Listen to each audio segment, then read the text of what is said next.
I'd probably never go to Dreamcon. It seems like the whole thing is just for RDC and fans of RDC World. I'm going to go ahead and stop the video right there because I went to Dreamcon this year and it was not only what I needed as a black nerd who's been going to anime conventions since 2012, but also as a black creator and someone who's been trying to continue to be consistent on my content creation and streaming. And I understand that this might be exactly what this creator wants, right?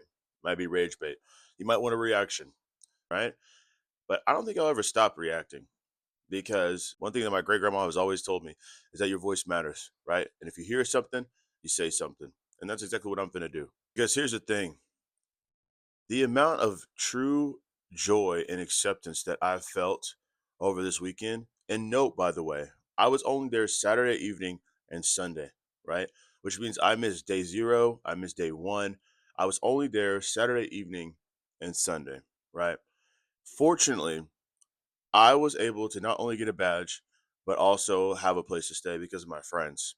But I went down there with no plans. I went down there with just a dream. I was a dreamer. And because of my step of faith or my leap of faith, I was able to experience one of the best conventions I've experienced in my past 10 plus years going to cons. Because the thing that people don't really talk about, especially if you're a black person who goes to anime conventions, is that weird feeling that we get. It's like when you drink milk and you have that weird film on your tongue. That's the weird feeling I get sometimes when I go to anime conventions that aren't centered around people who look like me. People treat you different.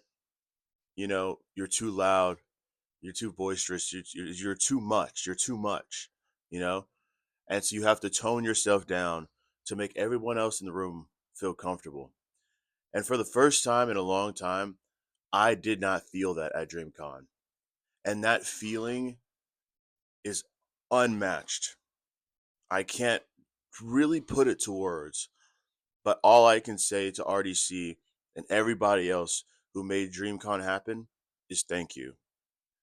Because I am always going to DreamCon from here on out, right?